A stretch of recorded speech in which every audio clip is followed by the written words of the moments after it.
Welcome to Anglo-Irish Astro Geeks this month, hosted by myself, Susan McKeown, FRAS, and Astronomy Ireland, with my guest hosts today, which is Chris Woodcock and Josh Lee from Sussex Sidewalk Astronomers.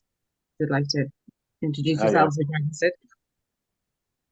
hi, my name's Chris Woodcock. I'm the founder of Sussex Sidewalk Astronomers. We've been going about 2 years now, and we're very happy with what we do. And we're very thankful to Susan and others of Astronomy Ireland for letting us join in on these shows. And I'm Josh Lee. I'm the chairman of Sussex Sidewalk Astronomers, and I'm very grateful for being able to have this chance for being on with you guys and being able to work alongside Chris and getting these opportunities. Wonderful. Well, I'd like to introduce our wonderful guest this evening, which is, we all know, David Moore from Astronomy Ireland. Hi, David. How are you? Very well, thanks, Susan, and everybody else. Hi, David. And Chris. Chris and Hello, David David. just haven't met. Yeah. And that's Josh. So we get on with the evening, and we would like to talk about, well, all astronomy clubs, but particularly this evening, the setup and the history of Astronomy Ireland. And we would like to speak to Chris and Josh about Sussex Sidewalks Astronomy and how and why they set up theirs. But I mean, we would like to get on and chat to David mostly about Astronomy Ireland to start with, and how long it's going and why he set it up. Well, it was founded in 1990, and the whole idea was to get the general public more interested in astronomy. So there's plenty of amateur astronomers out there with serious kit, but how do we make those? The answer is by starting with people who have a bit of fascination with space and leading them down the path to, some of them have gone on. Well, I remember one of our members did his PhD with Professor Stephen Hawking. Others are now the top astronomers in Ireland, professors in this institute and that, lecturers in university. We don't have to go that far. A lot of members are just young kids who have fascination with space, and that can lead to fantastic careers as well in any aspect of science. I mean, I got interested in space, went to university to do a degree in astrophysics, got sidetracked by computers. Back then, there were not really many jobs in academia, and they weren't well paid, but the computer jobs were very well paid. So I ended up in industry for a while, working for companies like Nokia, software houses, consultants to ICI and all that kind of thing. But then came back to the astronomy when in Ireland, the Celtic Tiger boomed.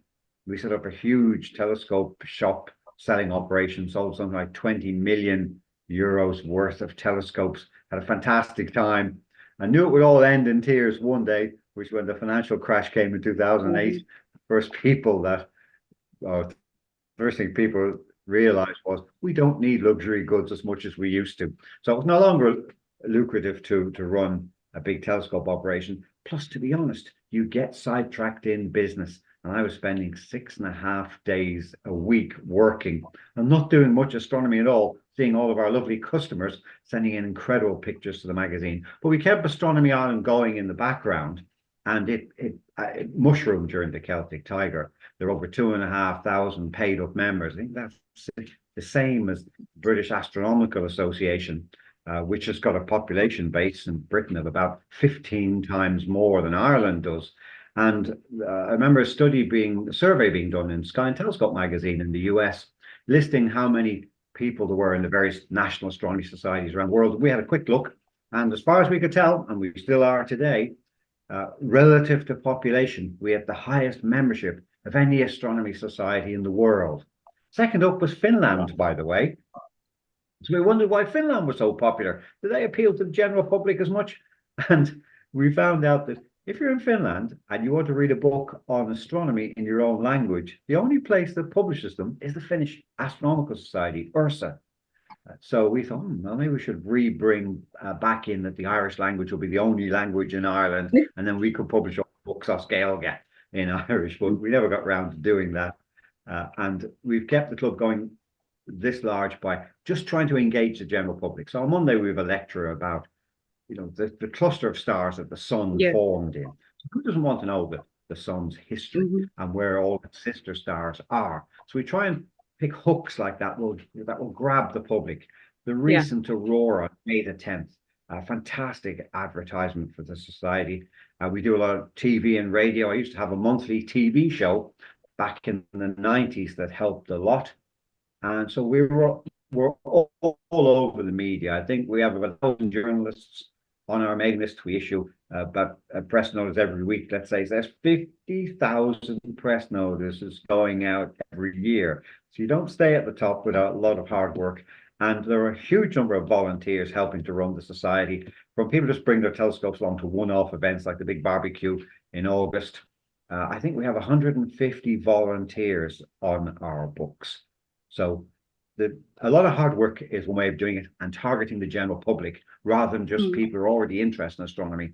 It's the secret to Astronomy Ireland. We're more than happy to share it, because if every country in the world had a huge astronomical society, the world would be a better place. I totally agree. And Astronomy Ireland, in fairness, it's a family, it's a family venture. Everybody can enjoy it together. The Starbecue this year will be family orientated. There's all sorts of things on show. There's so many telescopes. There's talks. There's obviously the food, the famous barbecue, and everybody is welcome. So, I mean, we'll leave everything in the description and the comments underneath for the Starbecue and Astronomy Ireland. Chris, I'd like to speak to you about just the same question. Why, and you said set up, I know it's been a couple of years since you set up the Sussex Sidewalk Astronomy. What were your reasons behind it? Okay, so I've been into astronomy for a very long time, and I've been a member of quite a few clubs and societies in that time. But one particular group that I was with most recently, the guy who ran it decided that he wanted to start charging people for letting them look through the telescopes and all this kind of thing. And I disagreed. So I formed Sussex Sidewalk Astronomers with some close friends of mine from that same group. We broke apart from it. And the next day, Sussex Sidewalk Astronomers was born. And we decided that everything we do, we don't charge for, because, space isn't ours to charge people to see. It's everybody's space. And that's the deep belief we've had all the time that Sussex Sidewalk Astronomers has been going. So whenever we're out and about, we take great joy in asking people if they would like to see the moon or whatever through the telescopes. And that's how we've made up our membership of well over 1,200 so far, which is pretty much worldwide. And we've had a great lot of help from our Facebook group as well to do that. Yeah, and, the Facebook groups are great, and you get a huge amount of interaction. And I think they can be less daunting than maybe, the more media focused stuff for people who are beginners. So they feel like they can approach it in an easy way. Yeah. I think Astronomy Ireland have the same with the Facebook groups and stuff as well. People who maybe aren't 100% sure go, well, I might try this. So it's a nice little dip your toe in the water thing, Yeah, I mean, people can learn a lot from any kind of group, really. But the Facebook group is close to hand for anyone indoors and outdoors, isn't it? It's there on your phone or on your computer or whatever. But we go out and we do a lot of practical stuff. So we're able to actually show people how to collimate their telescopes, how to use their telescopes, how to get pictures with a smartphone at the telescope eyepiece, as well as Josh and others. They can show people how to use their bigger cameras, like the DSLRs on mounted tripod and so on. And that's just what we do. A lot of. You do, Yeah, except for this weather. It's not very good at the moment, but I know. The astronomy community is probably the only people that don't like the bright evenings. Kind of be waiting for the winter to come back. I mean, David, do you get out a lot yourself to view? Personally, I try, because doing a bit of astronomy. It's what got me into it. And our magazine, you see behind me there, is 48 pages of a lot of international discoveries, but we do pack it with pictures taken, especially from Ireland. Yeah. And we'll take a few international ones, but there's plenty of Irish ones coming in. As Chris said, it's remarkable in Britain and Ireland how we have such interest in astronomy, despite the weather. I know the statistics for Ireland, and that 3 out of 4 nights are cloudy. That's totally cloudy. You see nothing. And then 1 in 9 nights is actually clear, from dusk till dawn. Whereas other countries in the world, they've practically got the reverse. 1 in 9 nights is cloudy for them. And how, a country like Ireland, with our terrible cloudy weather, managed to get the world's most popular astronomy society is sort of beyond me. We sort of joke that, Newgrange is older than Stonehenge, and that there must be something in the Irish genes going way back. The people here had a fascination with looking up at the sky. I think actually what it is, and we'll all know this from these islands, is that when the sun comes out, it's so rare, it's cause for a party. I think the same thing happened. You live in a country where there's always stars in the sky, you get a bit used to them and blasé. When they only come out very rarely, you grab the telescope and what's to see tonight? What can I see? It might not be clear for next week. I better make use of this. So maybe there's a bit of desperation in there as well. Wow. Oh, yeah, absolutely. Sorry, go ahead, Chris. Yeah, I was just thinking this. It is pretty much the same in England as it is in Ireland. We get very, very little amount of clear skies, but with the lighter evenings, if you said, Susan, it's like we're not getting much in the way of stargazing in because of the lighter evenings. Yeah. But the advantage is we're getting more solar viewing in. That's true. Yeah. Except for the fact that the sun's a little bit lower down, the distortion's a little bit there.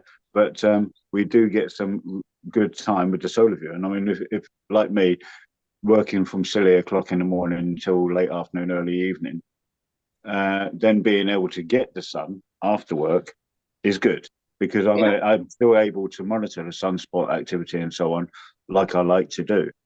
Yeah. Like tracking those sunspots, the ones that gave us the northern lights and so on. And loving the lighter evenings at the moment when it's clear. I have to confess, I cheat. There's a great page on the Solar Dynamic Observatory page. I open it every day and I can see the sunspots there alive.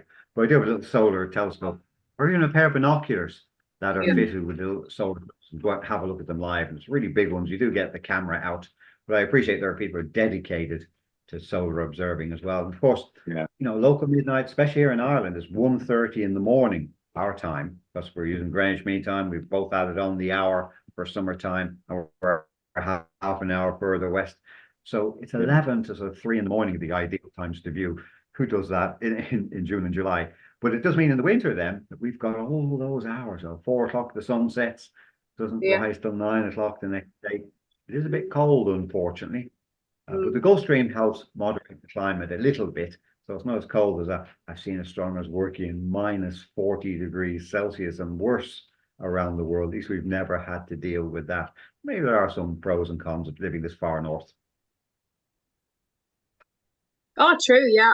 I mean, I know you were saying the sun sets at 4 in September, but it's like the sun sets at 4 in September and comes back, sometime around April. Yeah. We have a long lot of dark. But I mean, in fairness, I quite enjoy it too. But the bright nights, the solar observation, absolutely agree with you, Chris. And the first time I ever seen through a solar scope was actually at the Starbecue in 2022.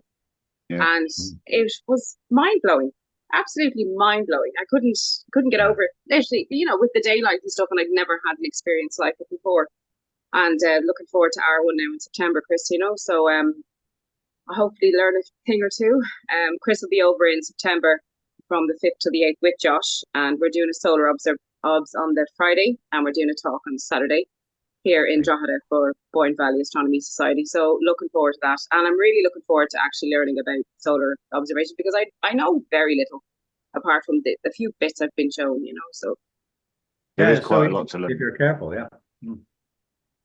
One thing I do is that I don't have them here in front of me, they're in the next room, but if you take those little eclipse glasses, and the dust caps of your binoculars, you can actually fit the eclipse glasses over the dust cap. You just cut a hole the size of the eclipse glasses, tape them very strongly in place, and you've got a pair of eclipse binoculars or sunspot binoculars. And I love when naked eye sunspots come out, like we had recently for the big aurora. We could tell people if they got the eclipse glasses who have look, and I don't cheat. I don't look at the SDO. I go out, have a look, and see if I can see the spot. If I think it's at 6 o'clock, then check the SDO website and make sure it really is the sunspot I've been seeing. I had case where that, and you can count sometimes dozens of spots, and this is before you've set up a proper telescope. So it's so easy to do. A few quid for a pair of eclipse glasses, 20 odd quid for a pair of binoculars, and you're into solar observing as well as everything else. And so it can be a cheap hobby. That he has €5,000 telescope for photographing comets, but you don't need that. That's what we try to tell people. Well,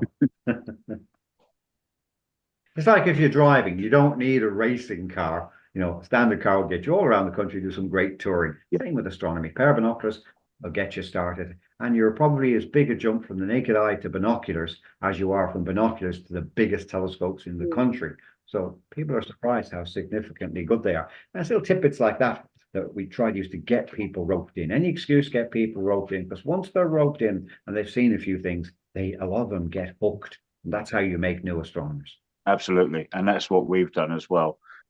People ask us what type of telescope they should start off with. We say you don't necessarily need a telescope. Learn the sky first, learn the constellations, learn your way around, and then think of buying a small telescope and or binoculars and work your way up from there. If you want to get into the more higher powered stuff, the astrophotography and so on, take your time, work your way to it. I think it's worth. Remember when I started out, not even a teenager, but I took 2 large sheets of cardboard. There was, you might remember, Chris, a Star Atlas, probably still being produced today, and glued it to these giant sheets of cardboard. And I used to hang.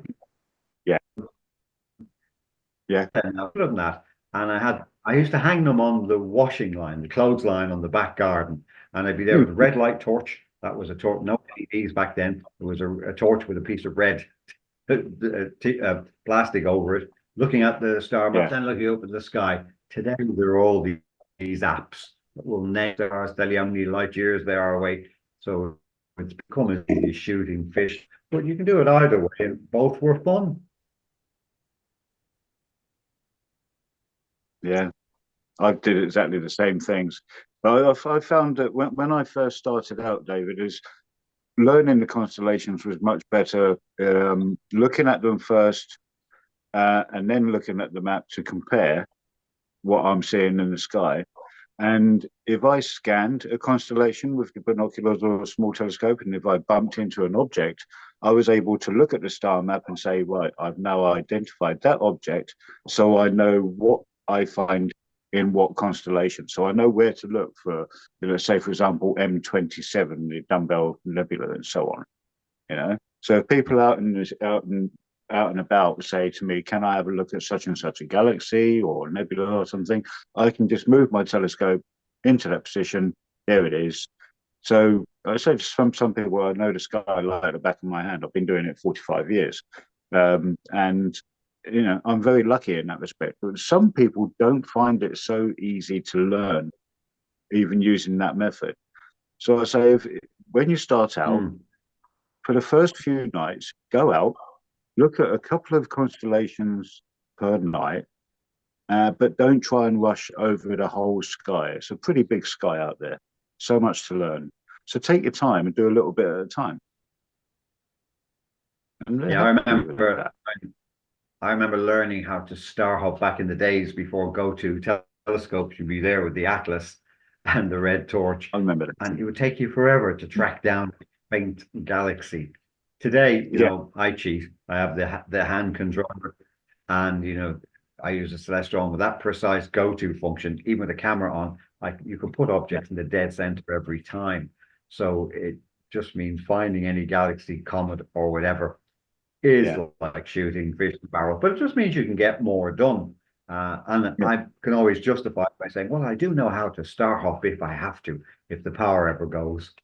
I must admire Sidewalk Astronomers. I mean, I was a big fan of John Dobson in California when he started off, his Sidewalk Astronomers group, which, was a big revolution. The the size of telescopes he was making out of, what was it, portholes from the local shipyard, and then inviting the public along to look through. He really it probably did inspire me in many ways to popularize astronomy that way. We based sort of the organization of astronomy on Carl Sagan's Planetary Society, you know, and he had Isaac Asimov, Steven Spielberg, and other people like that sitting on his panel of advisors. So I thought, with 250,000 members at the time and those kind of names behind them, he must be doing something right. And that's the sort of model we adopted.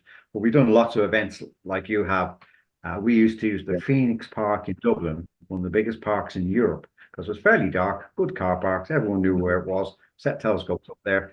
You could certainly show them all the bright things like planets, but then even some of the brighter star clusters and the odd comet and the like that might come along. So we had fantastic fun there with thousands of people. In fact, I think we once held the world record for attendance at an outside astronomical event. I know because we jammed up the main entrance to the Phoenix Park, which actually has a hospital in it. We were hauled in front of the police commissioner to explain why we had done that. So roughly how many people would you say that was? There were 6,000 got in, and the main roads coming into the park were all jammed with more people who wanted to get in. Yeah. And it was for the Perseid meteor. It was a good year, and we'd heralded it as a celestial fireworks display, a natural celestial fireworks display, which we had often promoted. Just so happened, it must have been a slow news day that day, and all the media around it. A lot of people thought it was real fireworks. The worst thing was actually a cloudy night. Goodness knows, maybe we would have got had it been clear. I don't think we would have got more because we just exceeded the road capacity of the venue. That's amazing, isn't it? I think it was 1990s we did that. Yeah. You probably wouldn't be left now, David, with the way things are gone up in Dublin with Phoenix Park. It's hard to get anything in there now, but I'd say they were wonderful times. Yeah, I mean, then there was a terrible Hillsborough tragedy that introduced lots Oh, of God, yeah. regulation. Then, Yeah. that really changed things. Now you have to do. Last time we ran the event there, it was a 20-page health and safety report, plus insurance and everything else. It became, in today's age, quite a nightmare. We're lucky now we have our own premises, and we can run events just outside. It's technically in a semi-private business park, so we can control numbers that way. Yeah, and then we had this Roundwood in Wicklow then with the once a year, which is just the perfect location. Exactly. A playing pitch, 1,000 people auditorium in the hall that they have anywhere. The car parking for people coming to watch matches. And then they kind of set the telescopes up on their playing field. Yeah. And we can get, I think we had up to 50, 8 inches, the minimum size telescope. Yeah. 50 was 1 year. Oh, easily, yeah. And I mean, you can see the Milky Way with the naked eye. Yeah, the sky is unbelievable. Drive from Dublin. Yeah. It's an amazing place. I mean, you couldn't ask for better. And that's the 31st of August of this year, the barbecue for Astronomy Ireland, which we're all looking forward to yet again. David, I'd like to ask you, for the many, many years that you've talked about, what is some of the highlights of during the Celtic Tiger, everything else? I know there was a boom and then there was a crush, but I'm sure you've had some unbelievable experiences that, you know, people won't believe. I'd love to hear about them. Absolutely. I mean, we've just done so much, thanks to all the volunteers in the society and the huge public interest that we've had. I mean, this year I've been on Sky News twice, other television shows. We do 500 media interviews a year. And then when you're publishing a big magazine, and during the Celtic Tiger, there were budgets to bring in big speakers. So we've had everybody from Professor Brian Cox, the BBC's rock star astronomer, to Stephen Hawking. I met him at least 3 times. We spent the 50th anniversary in 2007 of the Sky at Night show in Patrick Moore's house. Patrick came over and gave lots of talk for us.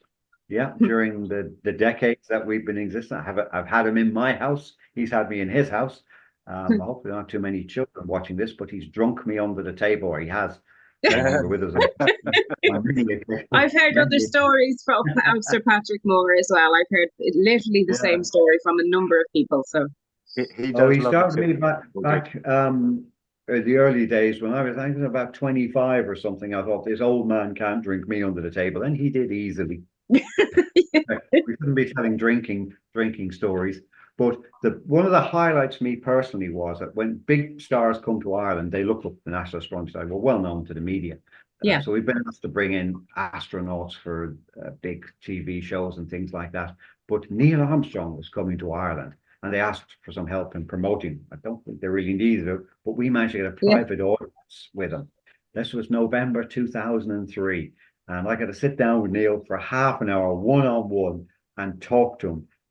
He was quite nervous because he wasn't used to giving interviews. He thought it was going to be an interview, a formal interview, but we weren't recording it or anything. But one thing, you know, everyone's going to ask him, what's it like to land on the moon, etc. So all the usual stories, which are well documented out there on the internet. But the one thing we decided to ask him was, has he any Irish ancestry?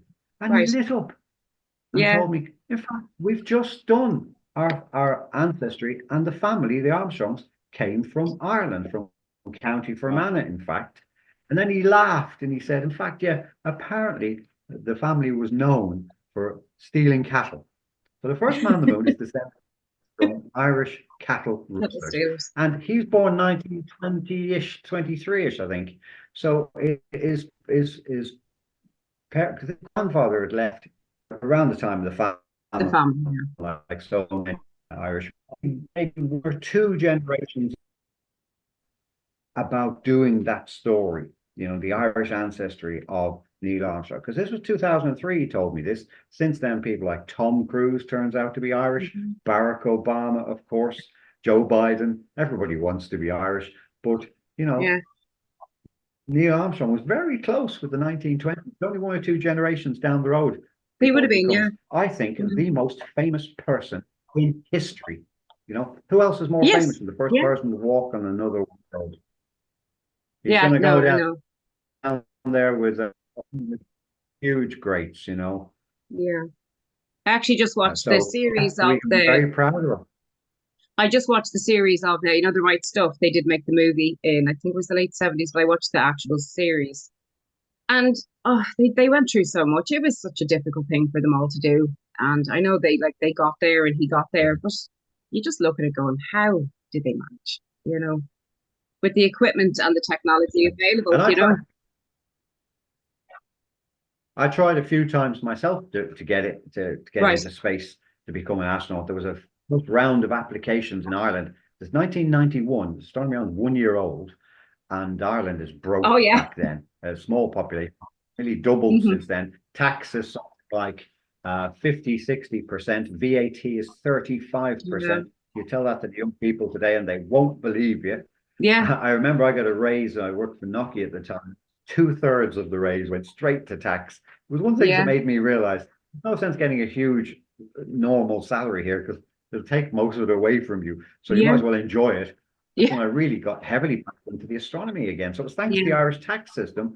Astronomy it actually worked. It worked out for one person. The tax system worked out for one person. Other things we've run eclipse trips. So we've had eclipses in Bulgaria, Turkey, the USA. I've been up the fjords of Norway 4 times leading tours to see the Northern Lights in the Arctic. I've been to Australia to see Halley's Comet. But there's still so many. I've sat underneath the GTC, the biggest telescope in the world, at the control panel. Unfortunately, it was daytime, so I wasn't allowed to do anything with it. Yeah. But you get access to all these things when civilization gets over. It's something I never thought would happen. Yeah. And the one thing that really dawned, this is worth saying, the one thing, and Chris is doing this too, the one thing that really dawned on me in 2007, because I've met Patrick Moore so often, and I realized it wasn't, when we were there at the party, he had invited every astronomer from all the institutions, because they'd all been on the Sky Night the previous 50 years. And of course, we'd brought them to Ireland to give talks, so I knew a lot of them. And I went up to a lot of them and I said the same thing. And to a man and woman, they basically said the same answer. How come you're here? Because you're on the show so many years ago? He said, well, there is that. But the other reason is, when I was a kid, which is showing Patrick's age, I wrote to Patrick and he wrote back. And he inspired me to go on to his career. Now, these are now heads of departments in university astrophysics departments. And I thought, his legacy is not the 50 years of the Sky at Night. It's not the 100 and odd books he's written. It's all the academics he has inspired and all the science graduates that his inspiration has contributed. He must have put billions of euros into the British economy. And I went back to Ireland after that and said, well, our next 20, it was just after our 25th anniversary, our next 25 years should be inspiring the young people of the future. Yeah. Trying to get young people and get them on career paths. That is a huge thing for us for our next 25 years. I think Sir Patrick Moore actually created a generation. He did. He created at least a full generation of astronomers, scientists. I mean, this is just from stories I've heard. You know. Yeah, I remember once he'd come to give us a talk, and he'd just been in Scotland, where the Astronomy Royal Scotland couldn't do some event. They asked him to give a talk instead. And before that, he'd flown in from South Africa. And before that, he was talking about playing cricket in some fundraiser. He'd been into cricket. I thought, when does he get time to prepare a show or write any books at all? He's just flying around the world promoting astronomy. So it's fantastic inspiration. It's sadly missed. Yeah. Very sadly missed. I met him many times. I used to do a few things with him over at the Hurstman Zoo when that was in its well, just after its heyday, really. And as to you, David, I was in his house a few times at Far Things in Southsea, playing with his cat. And yes, he did enjoy a tipple, and he got me involved a few times. And yeah, it was lots of fun. Lots of fun. One story I probably shouldn't tell in public, but I remember I had Patrick's number, and I remember seeing him on Sky News on Christmas Day when it was one of the Mars probes that landed, and I thought, the Sky News crew isn't going to go down to the south coast on Christmas Day. They filmed that a few days ago, so he's live on Sky News. So I rang his number, and the phone rang on my TV set. It is live, and I hung up. I remember another time you mentioned his cat there, Chris. Yeah, Chris mentioned his cat. Yeah, and I remember once we sent him a request to ask him to write an article for a big conference he'd been to in South America, because we couldn't afford to send a reporter there, and he got no answer. We sent it to him again. He said, "Oh, terribly sorry." He says, "My cat was sitting on the fax machine to keep warm." And then within hours, he wrote us a report for the conference. You were saying about his number, and the first time I actually met Patrick was in the 80s, and he was walking along the seafront of my town, and he handed me this. I don't know if you can see this very well. Can you see that? Yeah, I can just about see it. So that's his address. Far Things. That's the phone number. Yeah. So I've had that ever since, sitting on my shelf. It's a little bit wrinkly, but yeah, I'll keep that forever.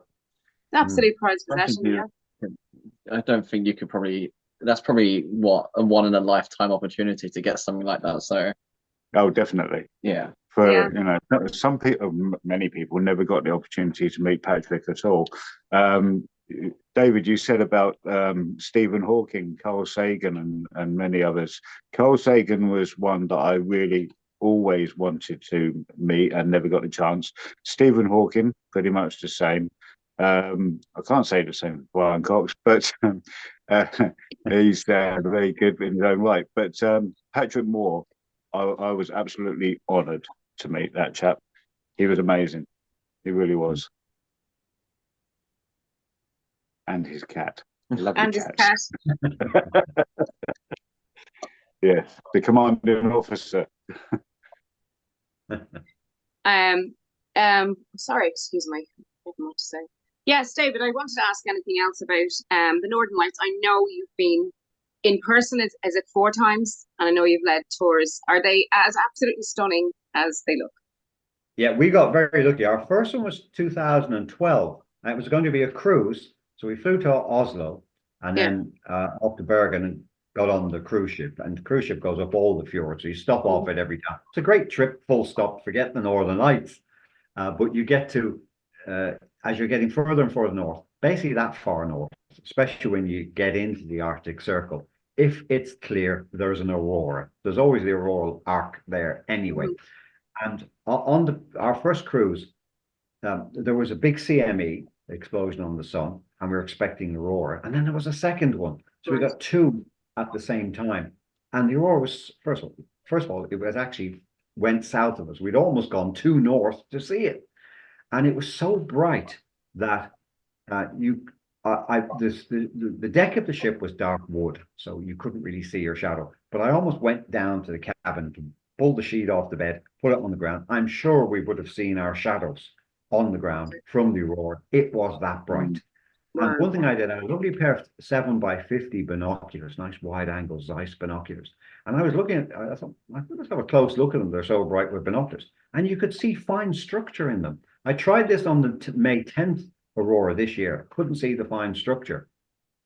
But it's the only time I've ever seen it or I've heard anybody talking about it. So if anybody's watching this and there's another huge aurora, hopefully we'll get a few in the coming years. Have a close-up look with your binoculars just in case. Because I never heard anybody talk about fine structure. That's how bright that one was. The other ones, I remember we all arrived, we flew direct once to, what's the university town up in the Tromsø, up within the Arctic Circle, and then went on a lesser cruise from there.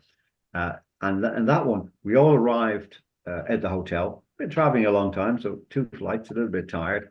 And I went into my room.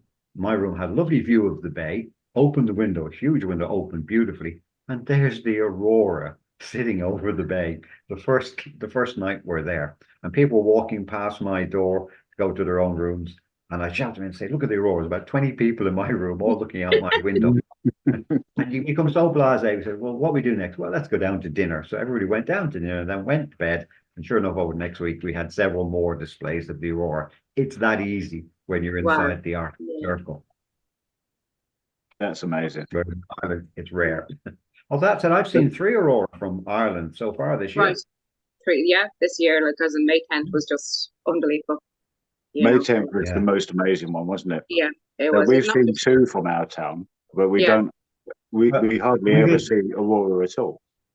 So to see 2 in the space of a few months, and especially that May 10th one, which literally filled our sky, and yes, it was bright. That was absolutely amazing. And hopefully between now and next year, with the solar maximum coming up, we'll get a few more. Yeah, well, my understanding now is it looks like solar maximum could be early next year because you won't know until it's over. But the statistics are that aurora numbers peak 3 years after sunspot peak. So in fact, we're only just coming into the aurora season now. We're talking to travel agents now about restarting these aurora tours because the next few years are going to be the time to do it. But you can do your own if you want to fly to Iceland or we picked Norway because our travel agent specialized in Norway, and the weather prospects in Norway are a little bit better than Iceland. I know some people have been to Iceland for 2 weeks and like Ireland, seen nothing except clouds. But the flights, you can do a cheap flight, relatively cheap to Iceland or even Norway. If you keep the budget really low and get a view of those flights, you don't even need to leave the town you're in. You'll see it over the bay. Within the aurora alerts, I see a lot. I obviously read a lot of stuff online, but people will argue about aurora season. So, I mean, are we going to have any more of this in the next few months? And I just see people argue back and forth online. I understand the visibility and stuff. Obviously, we've studied it a lot and been there, done that, got the T-shirt on it. And the rough points are that 3 years after sunspot peak, that's when the aurora numbers peak. Second thing is the equinoxes. It was always statistically shown that the equinoxes were good times for the aurora. Now somebody's explained the physics behind it. So it is real. I think it can be up to a factor of 3 times more likely around the September and March equinoxes. Now, if you're going to Norway, you have to be careful of the midnight sun. You'll be somewhat in that. But then if you're in Norway, you don't really care. There's an aurora every night anyway. All you want is a nice CME for the week that you're up there, and you'll have the most spectacular sight. I remember the one in 2012 I keep going back to. Transatlantic flights were cancelled because of the amount of radiation doses they were expected. I didn't even do that on May the 10th. And also, people have often said a total eclipse of the sun is the most spectacular sight in nature. Well, I've seen both, and I have to tell you, when there's a double CME and the aurora, and you're in the Arctic Circle, I think the aurora might just have the edge on the total eclipse of the sun. But every total eclipse of the sun will be completely spectacular. You know, you're in the Arctic Circle, you want a good display of the aurora to see it. Yeah. Well, there's one in 2026, I think it's Spain, isn't it? Yes, the we're going Yeah, total. to Spain for that. that's amazing. Yeah, and if you can get to probably the ultimate place is Luxor, further over in the Middle East, where Mm. you'll have lots of things to see. You probably unfortunately have 40 degrees Celsius temperatures though. Oh But there's God, always yeah. air conditioning in these places. I'd love that. That'd be And awesome. the cloud cover is practically guaranteed to be 0%. Wow. And the eclipse is 6.5 minutes, which is almost the maximum it can be. Huge amount. What's Yeah. that? The Luxor one? That's Where is in, it? 6.5 November minutes? 2026. 6.5 Okay, minutes. so we're going to Spain for the 2026 one, and Well, very much maybe looking not forward going to a that. bit further east. I'm Yeah, just, we'll you know, see. the biggest problem is weather. I remember we Yeah. did the one to the USA and we were in Nashville, Tennessee.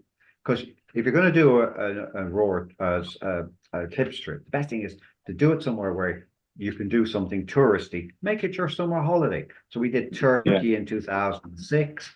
The idea is you're on the Mediterranean. Gosh, the view of the Mediterranean from my hotel room was incredible. I'd have enjoyed that if there was no eclipse. And there was better weather prospects in Libya, but we thought Libya versus Turkey. Turkey's a bit cheaper and certainly easier to get to and more stable. We'll go Turkey. Mhm. And we were lucky with the weather. The one in 2017 in the USA at Nashville, most people would have gone to the local stadium where there was a big display on. And we actually went to an event that was being held outside the town. And we got perfectly clear skies for it. And the stadium was clouded out. So we were so close to having a disaster on our hands. So weather is always the critical thing. Oh yeah. The weather, and it happens every day. It's critical to everything. Chris will remember in 1999, the eclipse Yes. clipped Cornwall. And I think Patrick was clouded out for that one with his BBC crew. I was 1 one or mile two away people- from it. Yeah, one or two people did glimpse it there. In Ireland, it was only 93, 94% partial. Yeah. There was no total. So a flight did fly out from the south coast and a ferry going across to France. They both caught the eclipse, but there hasn't been an eclipse on Irish soil since 1724. So, Wow. So when's and the there won't be next one one in in Ireland? 2090. 2090. 2090 is the next one in Ireland. Yeah. So Yeah. I was And in it crosses Cornwall. Britain as well, doesn't it? Yeah. Around back then, yeah. I was in Cornwall for the 1999 eclipse, August 12th. Did you see And yes, it was cloudy and it was also a little bit drizzly, but we still saw it go dark and the birds go quiet. And we could hear a mile away what sounded like a very large crowd cheering. And there was where Patrick Moore was. And he was Did broadcasting crack in the live clouds, on did TV at the time. Oh, yeah. Hmm. Oh, yeah. They had a slight crack in the clouds. We had lots of rain coming from the clouds. But in our hometown, Hastings in the southeast, I was getting people telling me that they had 98, 99% present. And it looked absolutely amazing from home. Yeah. And of course, I I've don't- driven away for a week and seen nothing. Yeah, I don't know if you've seen the total eclipse since, but those last few seconds, the getting from 99% to 100% are absolutely critical. Yeah. The one in Turkey was the first one I'd seen. I didn't go to our Bulgaria one because we were the only place that were selling eclipse glasses in Ireland in 1999. Yeah. And for all kinds of logistics reasons, I just had to stay behind. I'll catch the next one. And sure enough, I did in Turkey 2006. And I just remember that in the last few seconds when totality happened, you're looking at the whole landscape. We're actually on the side of a mountain. And it was as if you're in a room and somebody turned down the dimmer switch in the last 3 or 4 seconds, except you were doing a countrywide scale. And that really impressed me. The difference between a 99% partial eclipse and total eclipse is a world of difference. So make sure you get good weather for 2026 in Spain. Oh, Yeah. Fingers crossed. Retreat. Yeah. And some people get crazy on them. There's some people have seen over 30 eclipses. I think I'm at 3 or 4. And I'm happy. Yeah, eclipse chasers. But 6.5 minutes. Yeah, exactly. 6.5 minutes for the at Luxor. And then to go and see all the ancient sites in that area as well. You know, again, it would be a holiday. Oh, it'd be lovely. In the extremely unlikely event it's totally cloudy then. So, Chris, is there, apart from Spain in 2026, is there anything else you're really on your bucket list, even of what you'd like to see or witness yourself? And you, Josh, obviously, you're so young. You have a whole long line of list of stuff to hopefully get Let's to. start with you on that one. Let's start with you. Yeah, maybe we start with you. So Longer list. I haven't put massive thought of like where and what I actually want to go and do, but what is on my list mainly is I want to. I don't know if I will be doing this within the next few years or a bit longer down the line. One of my main targets will be to go to La Palma for a nightscape photo shoot. Wow. With my astrophotography, well, with my knowledge within astronomy and all of that, I kind of drift off to more the astrophotography side and try and like get photos what can't be replicated in a way. I want to. So I've done some recent photo. I've done a photo recently, which unfortunately didn't come out too well. I mean, I used some random radar station. I've used my bin before. I've used just a little tree. But I want to go out to La Palma mainly for their domes because they're on. I'm pretty sure there's certain places you can go where you can get them in your photo. Another, yeah. I want to, if it's possible, I haven't had much thought about it, is Egypt as well because they get very dark skies out there. Obviously skies are different, but I want it. It's a challenge, and I want to go for it at some point when I can try and get some sort of like a nice foreground in it again. So yeah, you love your nightscape. Yeah. I've been up the Canary Islands, both Tenerife and La Palma at night, and the Spanish tourist board flew us out for a promotional event. So, but I check with them. I don't remember there being gates to stop people getting in, and so you can go up into the national parks there on your own anyway, because you need to rent a car, obviously. And a lot of people do, like you say, when they get to the domes, I'm sure if you ask for permission, especially if you show them some of your existing photographs, there won't be a problem. So I'd recommend you do that. The Palma's peppered with fantastic domes and lots of other crazy telescopes as well. And I remember in 1986, I think I went to Australia to see Halley's Comet. So one thing you have to do is get to the Southern Hemisphere. You know, the Magellanic clouds there are amazing. And there's Omega Centauri, the brightest globular cluster in the sky, none of which we can see from here. So one of the trips we've talking about, never actually done it, was to get some kind of a trip, maybe to South Africa, South America, somewhere south of the equator, basically, to show people the wonders of the night sky. And maybe team up with local astronomy society that has a decent sized telescope rather than try to drag a giant one thousands of kilometers around the world with us. So check out the Southern Hemisphere once in your life if you can. Nearest I've ever been to that is just a couple of degrees down from Cancun in Mexico. So right on the equator. So I was able to see some of the southern constellations from there. And it was at 2 o'clock in the morning while we were watching a turtle do its thing on a beach with its egg laying and burying them. And I was more interested in the night sky. Yeah. It was like looking at jewels jumping out at you. Beautiful sight. It really was. Yeah, my brother goes to Bermuda. Sorry, my brother John goes to Bermuda, where he actually brought his scope about 7 years ago. It took him 2 days, and he leaves it there, and he goes and visits it. That's where he goes on holidays. And he said, even as well as he knows the sky, he said it's like a different sky once he's on the equator there. And he said, he's just said it's a 2-week holiday, it's a working holiday for him, whatever. But he's just, when he goes, it's a completely different sky. It's a different view. It's a different everything. He said something similar to you, Chris. He said it's popping out at you. Yeah.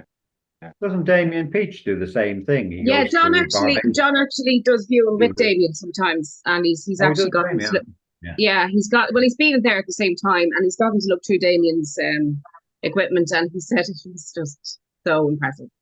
So I don't know. Had Damien for talks in the past as well, but a lot of people are doing these days is, and this would be of interest to Chris, is that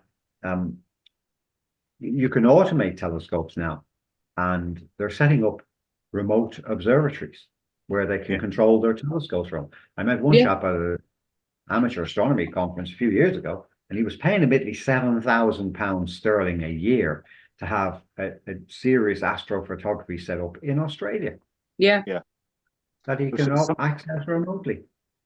Yeah. Some people are fortunate with that. Some people are doing astrophysics courses with Johns Hopkins University and Liverpool, John Moore University, I believe. And part of their third level courses is to use these large telescopes remotely so that they get some experience in using the observatories and so on. There's a chap called Pete Williamson, who's a very good astrophotographer. Oh, Pete, yeah. Yeah, and he's doing the same sort of thing. He's using these telescopes remotely. He puts his pictures on Facebook, and they are phenomenal. Absolutely amazing pictures. I have a friend, Sue Doherty, actually, and she's done SLU, and her pictures are unbelievable. And she, funnily enough, she'd be a bit older than me, only took up astronomy in 2020 during lockdown. Right. And the stuff that lady gets, I am blown away daily. And she does, again, all online because of where she lives. It's just not good for her where she is. So, and I watched her pictures. I've watched her stuff in the last year. It's just mind blowing, you know. And you don't have to spend £7,000 a year having your own setup. There are now telescopes that you can rent.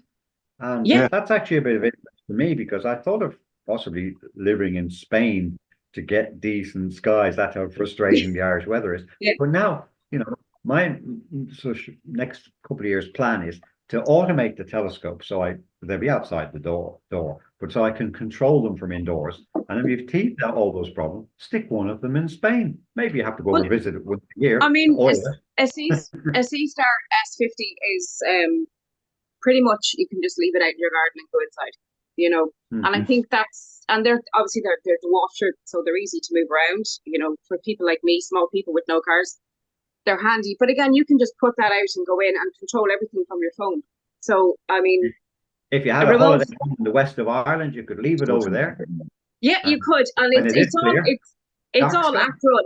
It's all app run. So these things for the future, I mean, I can see where people are getting the enjoyment out of them. They're a lot easier to use, and if you're in a place where you can't see a decent sky, you could go online and do it remotely and see unbelievable stuff. You know, so.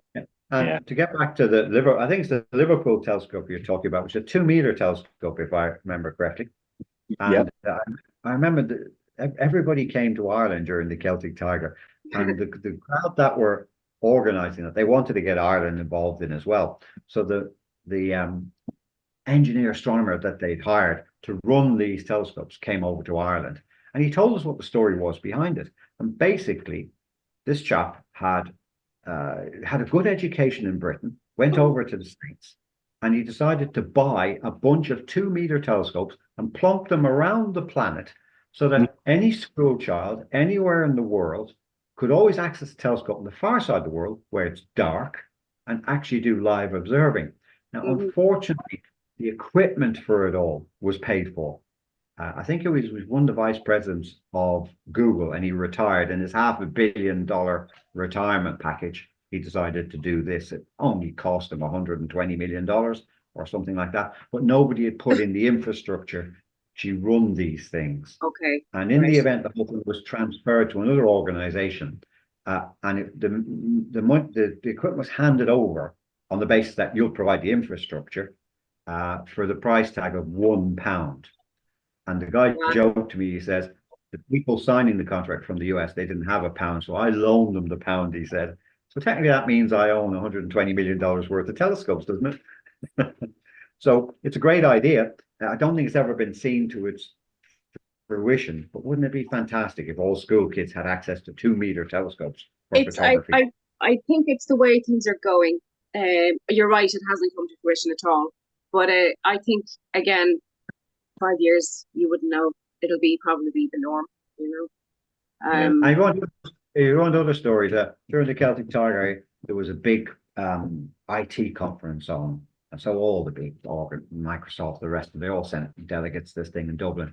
And one of the people they had sent they got in to do a public talk was Elon Musk. Oh yeah. And he was barely a billionaire at the time. Oh, barely a billionaire.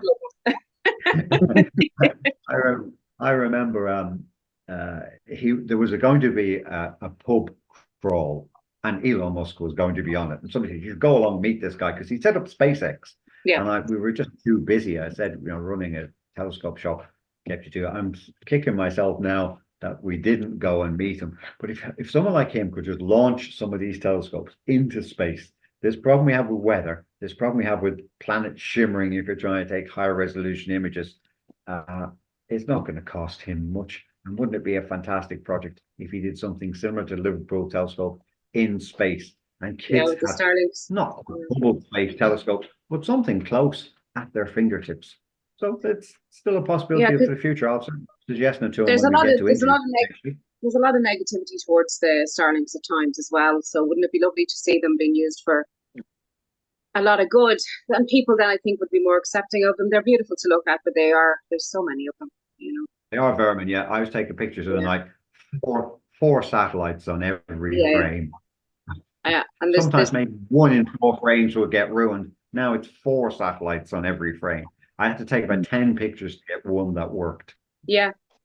So that's with people who do deep sky, well, not even deep sky, any astrophotography. What's with either just your phone or DSLR, it's kind of a really big problem for us, because we could be doing, like, recently I photographed the Lagoon and Trifid Nebula in I forgot what's it in again. Sagittarius. Yeah, that's it. And I only managed to get 19 frames out of it because of how many satellites ruined all of my frames. Yeah. I think I took I only managed to, because it was on a very short. I barely had much time to do it, but I think overall I took about 40, 50 photos, and 30 of them got completely ruined by satellites. That's like huge. like you say, they're nice to look at, but yeah, I've forgotten the latest statistic, but it's less than 10,000 of these internet satellites have been launched by not just Elon Musk, but others as well. But the plan is by 2030, 100,000 of them. So it's going to get 10 times worse. That said, if it's in the dead of night, the satellites aren't lit up. It's when you have to photograph something in twilight, and I love comets. They're usually in twilight. They're the ones that are going to get ruined. Yeah. So can I just ask you? Sorry, David. What is your favorite object to photograph? Favorite of all time? Gosh. Well, as I said, I'm a comet fan, so I remember when Hale-Bopp came around 1997. Yeah. There's been practically nothing like it since. So if you go back to static objects, first of all, I'm obsessed with photographing moons. The moons that I have to take a picture of. But if then you go deep sky objects, I love things like globular clusters because it's easy to get a good shot of them. But the Ring Nebula, I took my first ever digital photograph with a CCD camera of the Ring Nebula. CCD cameras had just come out. It was one of the Starlight Express ones. We were agents for them. We got one in. I took like a 20-second exposure. You'd expect 5 minutes on film to get a half decent picture. 20 seconds, nothing on screen. But then you could stretch it digitally. And now pop this Ring Nebula in 20 seconds, as good as anything I'd ever taken. Just an 8-inch telescope. Yeah. And that's all, if it's up there, I'll usually just shoot it just to check the focusing and color and everything else is right. Yeah. How about yourself? What's your favorite? My favorite personally is the planets. I love doing Jupiter and Saturn. And obviously, as Susan knows, I love doing sunspots. Yes. And you do very well. Thank you. Have you seen Saturn recently in the morning sky? The rings are almost edge on, which unfortunately took me by surprise. I hadn't. Yeah, they're only about a couple of degrees out of being totally edge on, which is 1.9 degrees at the end of June. Year. Yes, that's right, next year. So, and then we'll see them opening up again soon after that. But I haven't managed to see them in the morning sky yet, because when we get up in the morning before sunrise, you get this band of hazy cloud between us and France, right on the horizon, in the way of where the planets are. And it's always the way at the moment at this time of year, because they kind of drift up with the warmth of this, the near sunrise. But the best time for us to get the planets is going to be sort of October, November time this year. And we'll see them at good levels, at good latitudes in the southeast, and get some good detail, especially with Jupiter being a larger object and it's higher up than Saturn's going to be. Saturn's going to be relatively low compared to what it was last year, unfortunately. But we should get some good views in the latter part of the year. So I say planets are my favourite. The sun is my favourite, and like you, if the moon's out, I'm taking the pictures. And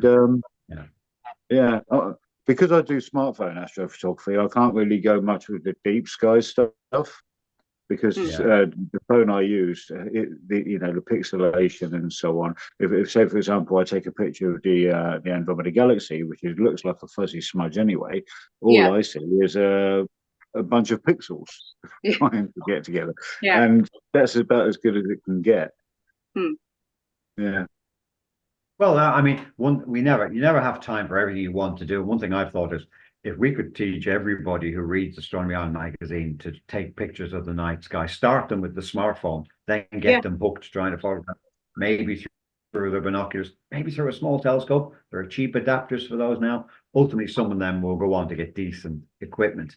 And practically everybody in the world is walking around now with a digital camera in their pocket, which they should be using. The problem is we'd have too many pictures to fit into Astronomy Island magazine every month. You need an extra magazine. We could generally do it a second one. It would be a good complaint.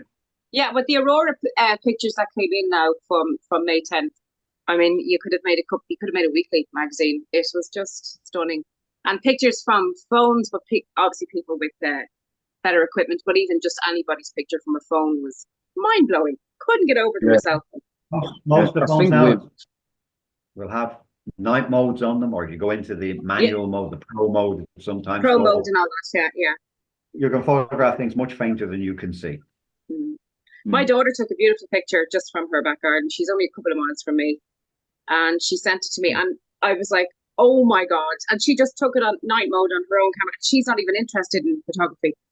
And again, I think May 10th, though, it just stands out to everybody. It was just like magic the way it came down around us, and it was like, is this actually happening? Wonderful time. I wanted to ask you one more thing, David. You did mention Stephen Hawking, and I know you have met him. Can you give us a little insight into what's he like? Well, it's always difficult to communicate with him. That is the main problem. So it's really just hello, goodbye, get a picture taken. But I remember it was 2006. There was a big conference of all the general relativity scientists in the world. Every year they get together. They're called GR, General Relativity, and this was GR 17. And they'd been to Hawaii the year before. Ireland's booming. You have to go to Dublin. So they decided to go to Dublin. And at the last minute, Hawking thinks he solved the information paradox. Big problem in general relativity, do black holes. And he asks for a spot in the conference. But of course, all the slots have already been allocated months before. But the local organizing committee asked some of the people, and one or two of them agreed to step aside and let Hawking present his paper. So once that was announced that he was coming to Ireland to solve the information paradox, well, BBC Horizon was there, all the international reporters were there, of course, the Irish media in great numbers. And he presented this paper, and I had no idea what it's about. And I have a degree in physics, and it totally lost me. You'd have to be an expert.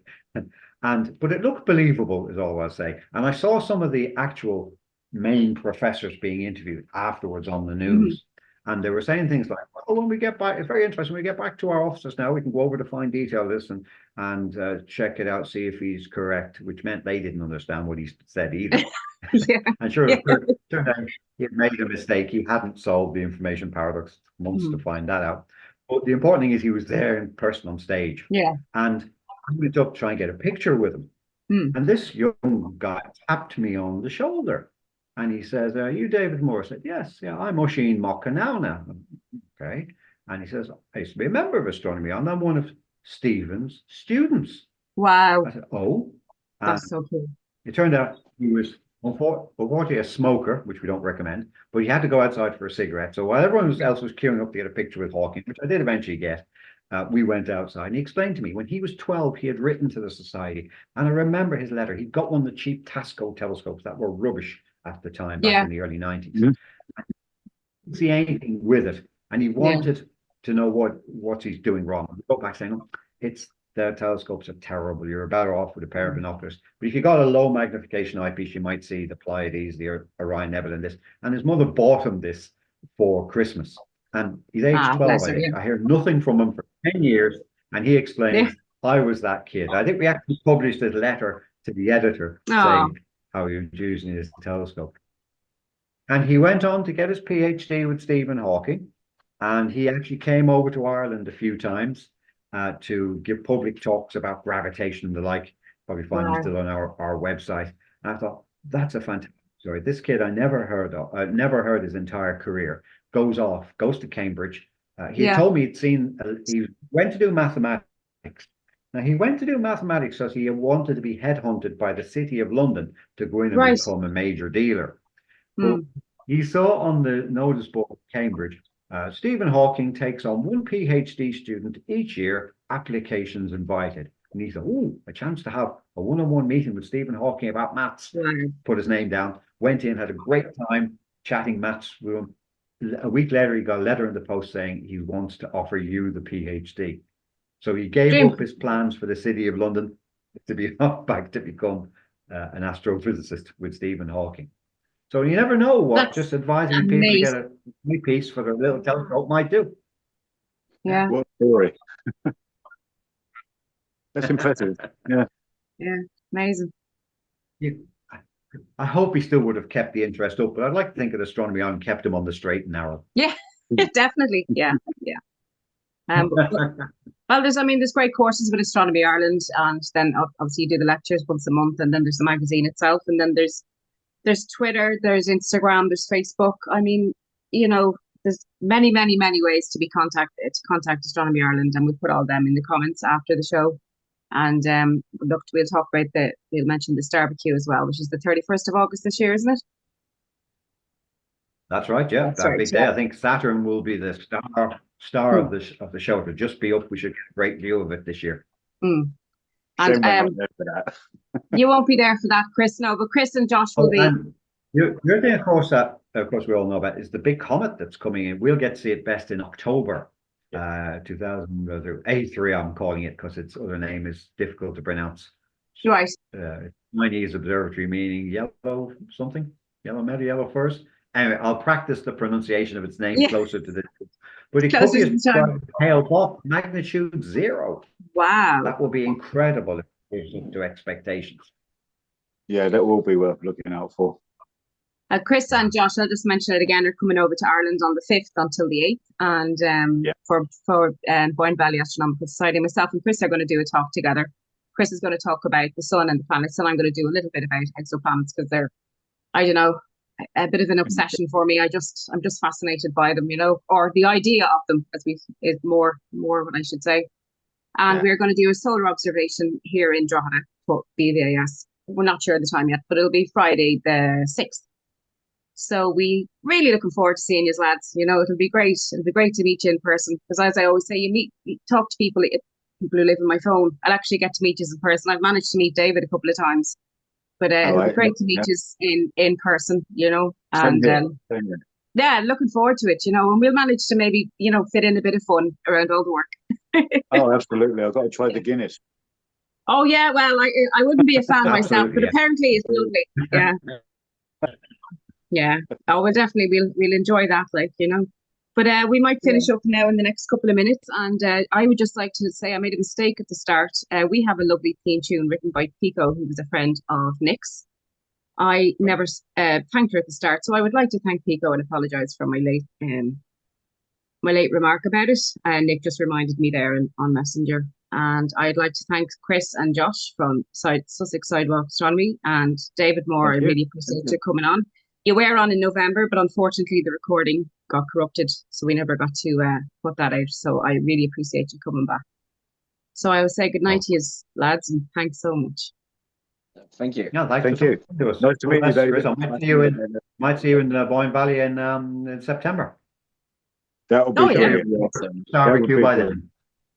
We'll have a Guinness together, right? Oh, absolutely. I can teach you all you need to know about Guinness. I Please, absolutely know do. nothing about Guinness apart from it smells horrible. So you will have to oh, you will have to do that as yourself. well. An acquired taste that you need. There's a 2-hour show I did on national radio many years ago, all about black holes and Guinness. Right.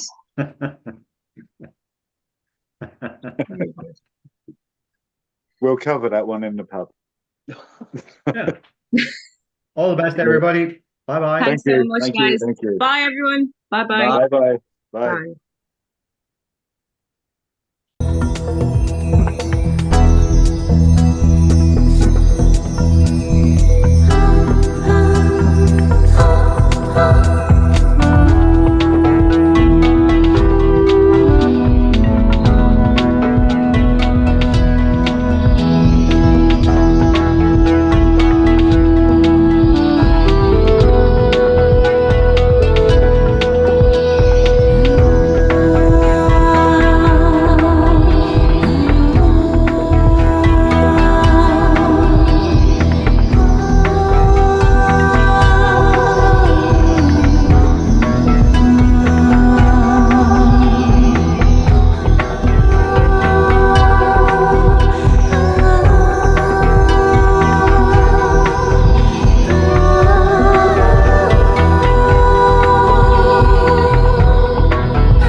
ha ha ha